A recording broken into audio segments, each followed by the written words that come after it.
alamin, ala asrofil anbiya'i wa mursalin wa ala alihi wa sahbihi ajma'in. Amma ba'd. Bagaimana kabarnya anak-anakku?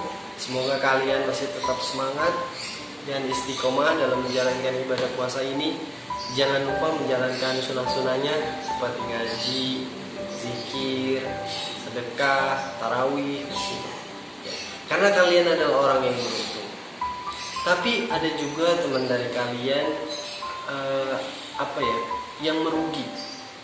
Yang merugi dalam arti dia memanfaatkan bulan puasa ini seperti bulan-bulan biasanya. Kemudian dia hanya dapat lapar dan hausnya saja. Kemudian dia selama bulan puasa ini hanya menghabiskan waktunya dengan hal yang tidak berguna. Padahal setiap waktunya di bulan puasa itu benar-benar keberkahannya luar biasa, kemudian pahalanya dan ampunannya. Semoga anak Al-Yasmin tidak ada yang seperti itu ya. Pada episode kali ini kita akan sama-sama mengetahui apa itu ciri-ciri orang munafik. Munafik dalam bahasa Arab artinya munafikun.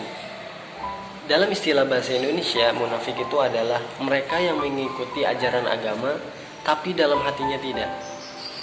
Ya, berpura-pura.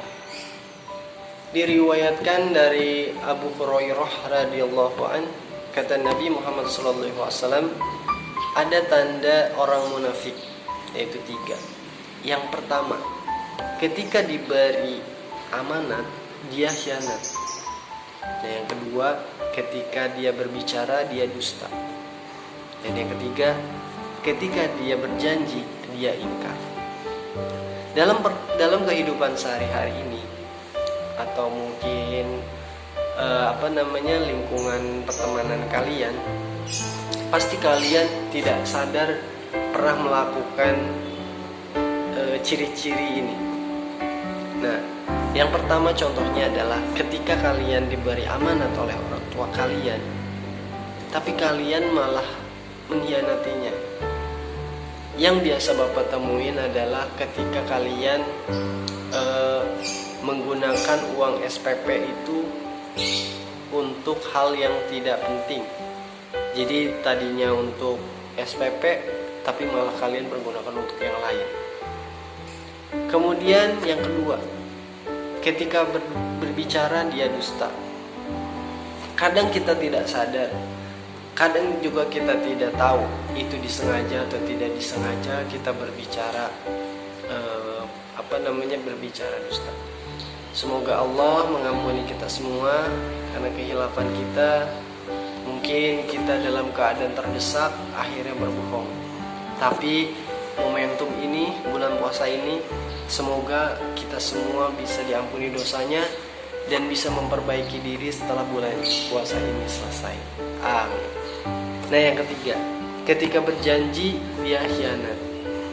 Maksud saya ketika berjanji dia ingkar. Ketika kalian berjanji dengan teman-temannya, ketika kalian berjanji kepada gurunya mungkin, Pak, Bu, saya janji besok mau ngerjain tugas. Ternyata setelah gurunya tunggu-tunggu tidak. Hati-hati, itu ciri-ciri tanda orang yang munafik. Auzubillah. Semoga kalian semuanya tidak ada yang seperti itu. Itu hanyalah contoh dan kalian dilindungi oleh Allah Subhanahu wa taala. Sebenarnya ciri-ciri orang munafik itu banyak sekali, dan tanpa kita sadari kita kadang melakukan hal-hal yang ada tanda kemunafikan. Auzubillah. Nah, maka dari itu bulan puasa ini adalah momen kita untuk meminta ampunan kepada Allah dan banyak-banyak melakukan ibadah lainnya sebagai pahala tambahan untuk kita semua. Dan setelah Ramadan berakhir ini kita menjadi orang yang bersih lagi, kemudian kita bisa memperbaiki diri kita, dan yang pastinya puasa kalian, ibadah kalian tadarus, zikir, kemudian tarawih kalian dan ibadah-ibadah lainnya diterima oleh Allah Subhanahu wa taala. Bapak minta maaf kalau banyak salah. Billahi taufiq wal hidayah. Assalamualaikum warahmatullahi wabarakatuh.